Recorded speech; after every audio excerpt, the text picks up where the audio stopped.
शरद पवार यांनी वडगाव शेरीच्या जाहीर सभेत अजित पवारांच्या राष्ट्रवादीचे आमदार सुनील टिंगरे यांच्यावर अतिशय बोचरी अशी टीका केली। पवारांनी दिवट्या आमदार असा टिंगरेंचा उल्लेख करून आपला इरादा जणू स्पष्ट केलाय। पवारांच्या या राजकीय हल्ल्याने आमदार टिंगरेंच्या गोटात खळबळ उडाली आहे, तर टिंगरे विरोधक चांगले सुखावले।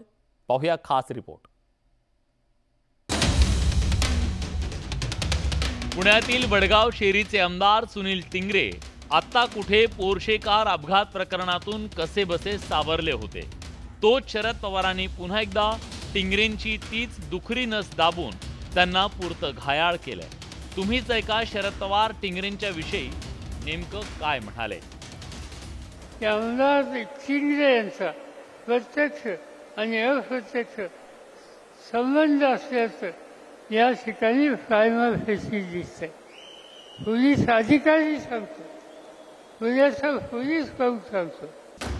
शरद पवारांच्या या शाब्दिक हल्ल्यावर आमदार सुनील टिंगरेंनी मात्र बचावात्मक पवित्रा घेतल्याचं पाहायला मिळालं। लोकप्रतिनिधी म्हणून मी प्रत्येक व्यक्तीला या ठिकाणी ज्यावेळेस त्यांचा कॉल येतो तर आम्ही त्यांना मदत करायला तिथे जात असतो। व्यावसायिक संबंध म्हणला तर त्यांचा माझा फक्त नोकरी आणि त्यांच्याकडे काम केलं होतं एवढा माझा त्यांना। आदरणीय पवार साहेबांच्या कुठल्याही वक्त्याच्या प्रती काय बोलायचं नाही असं आम्ही यापूर्वीपासून ठरवलेलं आहे, त्यामुळे या विषयावरती मी काय बोलणार नाही। एक मात्र मी नक्की सांगू शकतो की पोलिसांचा नुकताच जो अहवाल आला किंवा चार्जशीट जी काय दाखल झाली त्याच्यामध्ये सुनील टिंगरेंचा सहभाग कुठेही नव्हता हे पोलिसांच्या अहवालामध्ये आहे। पण शरद पवारांच्या टीकेमुळे पोर्शे कार अपघात वादाचं भूत पुन्हा उठून उभं राहिलंय। अजितदादांनी पक्ष फोडल्यानंतर शरद पवारांनी मावळातील आमदार सुनील शेळके यांच्या पाठोपाठ आता वडगाव शहरीचे आमदार सुनील टिंगरे यांनाही टार्गेट केलेलं आहे आणि रात्रीच्या सभेतनं तर थेटच इशारा दिलेला आहे। अगदी दिवटे आमदार असा उल्लेख केल्यामुळं सुनील टिंगरेंचं पुढचं राजकीय भवितव्य काय असा प्रश्न उपस्थित झाला। या संदर्भात सुनील टिंगरेंनी आपली बाजू मांडण्याचा प्रयत्न केला।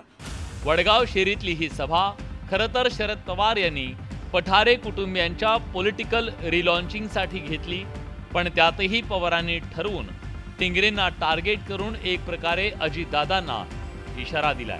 कारण आमदार टिंगरे अजितदादांच्या जवळचे मानले जातात, मात्र अजित पवार साहेबांच्या या हल्ल्याला कसं प्रत्युत्तर देतात हे आगामी काळात स्पष्ट होईल। चंद्रकांत फुंदे, न्यूज 18 लोकमत, पुणे।